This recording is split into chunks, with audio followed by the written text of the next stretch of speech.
Salut la brigade! Salut! On se retrouve pour une vidéo avec Guillaume où on va vous apprendre à créer votre site internet. En tout cas, on va vous donner les clés pour créer votre site internet si vous n'y connaissez rien. Guillaume, il a sa chaîne YouTube, La Brigade des Entrepreneurs, où il parle de plein de sujets liés à l'entrepreneuriat. D'ailleurs, tu fais une formation, c'est ça? Ouais, une formation gratuite sur toutes les étapes de la création d'entreprise. Donc tout est sur YouTube. Oui, c'est une formation sur YouTube. Voilà, Suite de vidéos. entièrement sur YouTube. Donc selon le moment où vous regardez cette vidéo, vous aurez plus ou moins de vidéos disponibles sur la chaîne. Yes, donc n'hésitez pas à aller vous abonner. En plus, il a prévu de faire une suite de vidéos sur vraiment dans les détails comment créer son site internet. Avant qu'il puisse la faire, vu que c'est dans un horizon de temps qui n'est pas défini, on vous donne toutes les clés. C'est parti maintenant. Vous pouvez créer vous-même votre site internet vitrine ou e-commerce. Alors si vous souhaitez créer un site qui est complexe avec des fonctionnalités très particulières, il faudra forcément passer par un freelance ou une agence.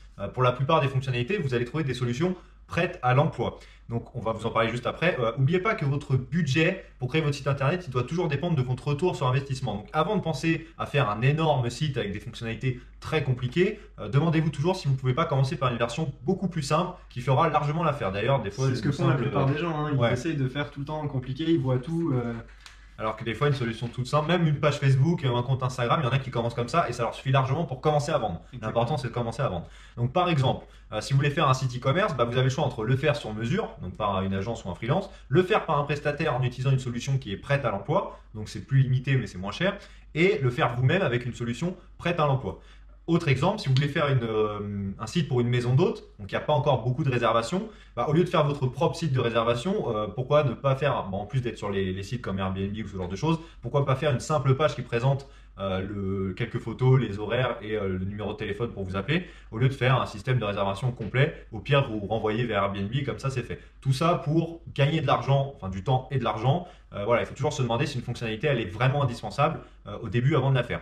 Parce qu'il faut savoir que pour un même cahier des charges, donc c'est le fameux document qu'on fait avec toutes les informations pour créer le site, Alors attention, les prix peuvent varier. le cahier des charges, c'est pas un truc de Ouais. 40-60 pages, hein. Ça On peut va en faire, parler après, deux du coup. pages. Effectivement, Voilà. ça peut être un tout petit cahier des charges, hein. Ouais, Et ouais. les prix peuvent vraiment varier de 1 à 10. Il y a une étude qui a été faite auprès de plein d'agences, des vraies agences, et on voyait vraiment une différence assez grande entre chaque agence. Le prix, il dépend de plusieurs facteurs. Déjà, le type de site internet que vous voulez faire. Si vous voulez faire ce qu'on appelle un site vitrine qui présente juste votre activité, ça va coûter moins cher que si vous voulez faire un site e-commerce, parce que les fonctionnalités sur un site e-commerce, il y en a bien plus. Tout ce qui est l'ajout de panier, le paiement, la gestion des stocks, etc.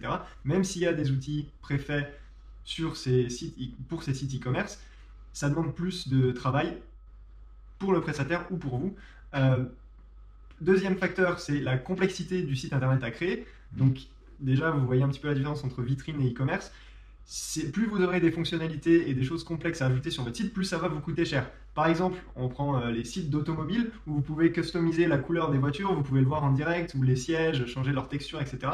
C'est des choses qui sont complexes, donc qui coûtent cher. Ouais, c'est du sur-mesure. C'est du sur-mesure. forcément Plus beaucoup vous allez cher. sur du sur-mesure, plus ça sera cher. En parlant de sur-mesure, troisième critère qui peut influencer le prix, c'est le niveau de personnalisation que vous voulez sur votre site internet.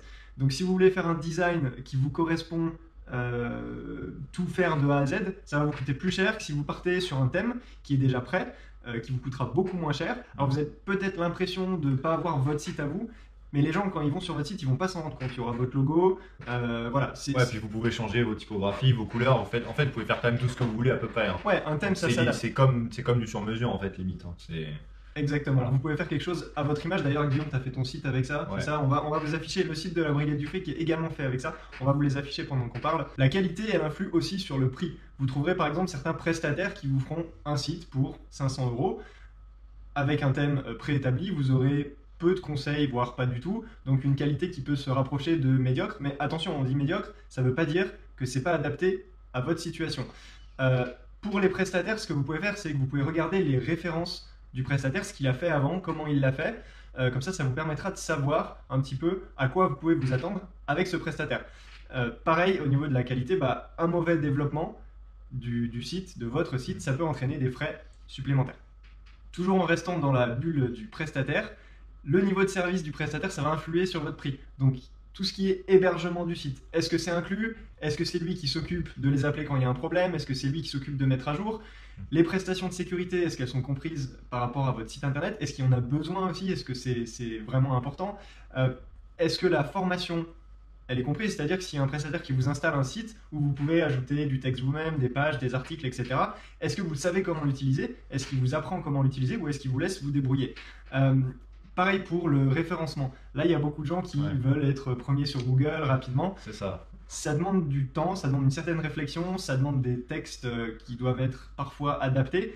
Du coup, forcément, qui dit temps dit argent, et le prestataire que vous trouverez, il sera peut-être pas forcément l'interlocuteur adapté. Donc voilà. Bah, surtout que souvent, en fait, même quand on fait un site à 1500 ou 2000 euros, ce qui n'est pas très très cher, après le client il dit bah ok, je vais être premier sur Google. Sauf que bah en fait, si au départ le prestataire il vous dit pas ok, mais en fait c'est une autre prestation en fait, et ça peut pas être compris dans ces 2000 euros parce que sinon dans ce cas-là il gagne pas du tout d'argent parce qu'il y a quand même c'est un énorme travail de faire du référencement naturel.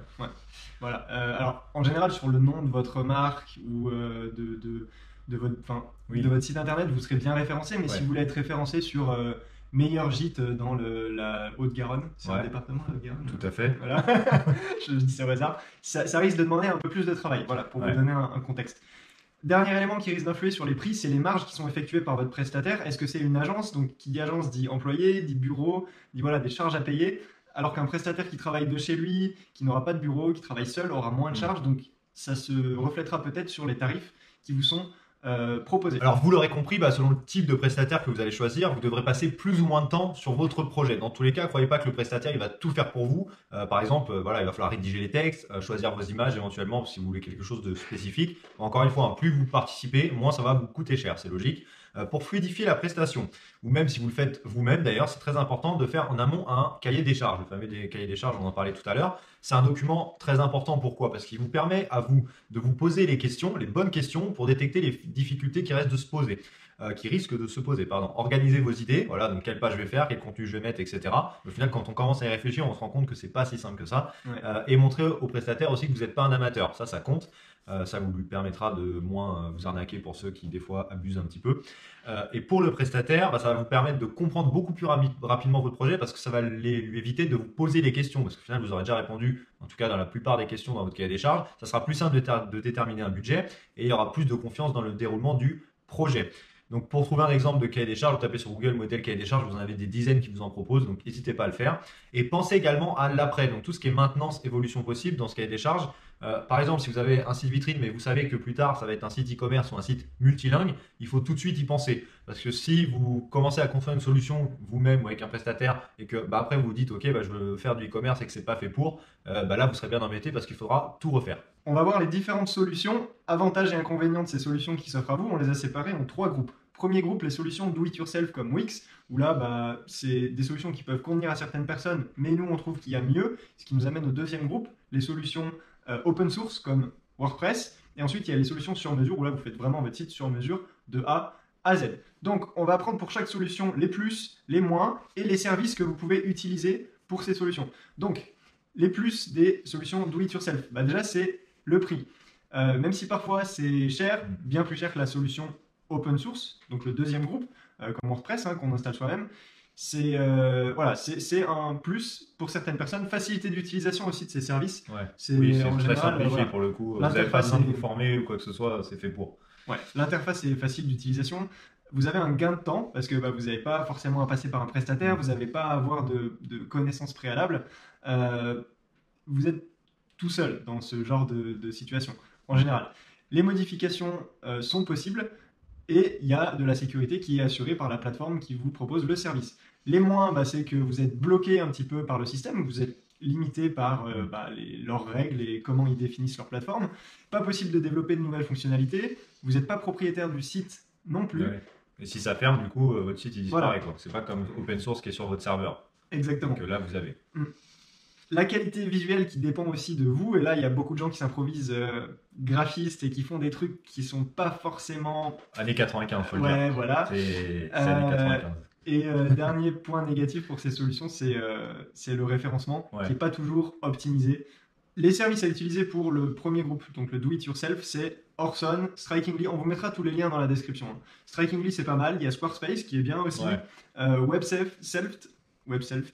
C'est ça, ouais, c'est pas Webself, facile à c'est un dire. e-commerce. Shopify, WeezyShop, et pour les applications, il y a Goodbarber et Swifty. Deuxième solution, c'est les solutions open source comme WordPress. Alors, c'est la majorité des sites dans le monde. Il faut savoir qu'un tiers des sites dans le monde sont faits avec WordPress. Donc, clairement, c'est celui qui a le plus de parts de marché. C'est beaucoup moins cher qu'une solution prête à l'emploi comme Wix. Tout simplement parce qu'il vous suffit d'acheter votre nom de domaine et votre hébergement, qui comprend le FTP et la base de données. Donc, c'est là où sont stockés les fichiers du C'est site, combien etc. par mois, à peu près 3 Voilà, euros après, par mois, plus oui, 14 euros 3-4 par mois. euros par mois, c'est ça. Donc ça c'est fait tout. 36, une Ça cinquantaine prend d'euros par an. chez OVH, Chez on va dire OVH. parce que je connais, c'est entre 43 et 56 si vous prenez un plan à peu près correct. Pas le plus petit, mais pas non plus les gros plans. Voilà, donc c'est par an. Donc ça va coûter beaucoup moins cher qu'un Wix qui peut vous coûter plutôt dans les 200 euros par an. Les plus, bah, c'est le prix, c'est la facilité d'utilisation. Alors une fois que vous connaissez les bons outils, du coup ça fait partie aussi des moins. Là, tout de suite, je vais vous le dire, c'est que si vous le faites seul, il va falloir vous former un minimum. Parce que on peut faire 10 fois plus de choses que des solutions do it yourself, sauf que il faut savoir comment les faire.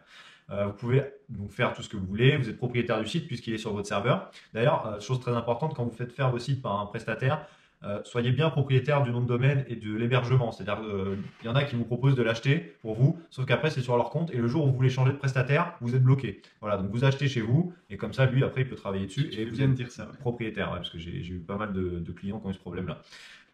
Ensuite, il y a la fiabilité et la sécurité. Les solutions comme ça, elles sont mises à jour par des développeurs derrière. Donc ça, et d'ailleurs, il y a plein de développeurs qui développent des fonctionnalités complémentaires et des thèmes complémentaires. Les Donc, développeurs pour ça, c'est beau. c'est ça. Là, ils vont voir. Pour les thèmes, vous pouvez aller sur ThemeForest. Vous aurez le lien dans la description. C'est un site où clairement c'est le plus grand site de tous les thèmes. Alors il n'y a pas que du WordPress d'ailleurs, il y a pour toutes les solutions, mais il y a des milliers de thèmes et de fonctionnalités pour ajouter sur WordPress ou autre. La qualité visuelle, vous avez des thèmes quand même qui sont déjà super beaux et super bien faits, et c'est optimisé pour le référencement. Donc à utiliser, on vous en donne deux principaux, le WordPress qui est quand même le plus simple de tous et le plus utilisé, et le PrestaShop pour l'e-commerce. Même c'est là, c'est quand même un peu plus compliqué. Donc si vous voulez commencer à faire votre e-commerce tout seul, prenez plutôt quelque chose comme Shopify, ça vous coûtera un peu plus cher, mais au moins vous serez indépendant si vous le faites tout seul. Et on ne vous parle pas de la troisième solution des sites développés, parce que l'idée c'est que vous fassiez un truc vous-même ou quelque chose de pas trop cher. Il y a quelques petites questions à vous poser avant de vous lancer dans la création de votre site internet. Déjà, quel est son objectif? Est-ce que c'est juste une vitrine ou est-ce que c'est un outil d'acquisition pour vos clients qui va vraiment devoir vous ramener du business? Est-ce que vous ne pouvez pas faire quelque chose de plus simple que ce que vous envisagez de faire pour vous lancer au début, sans besoin, bien évidemment, de faire une fusée, ce qui est le cas de beaucoup de gens au début. Ils veulent faire telle fonctionnalité, ça, ils pensent à tout ce que ça pourrait être dans le futur. Mais au début, vous avez peut-être juste besoin de faire une petite partie. Donc voilà, c'est des questions à se poser. Et plus vous rédigez un cahier des charges de qualité, plus vous vous posez les bonnes questions en amont, surtout pour vous, ça fait vraiment la différence, mieux ça sera que vous fassiez votre site vous-même ou via un prestataire.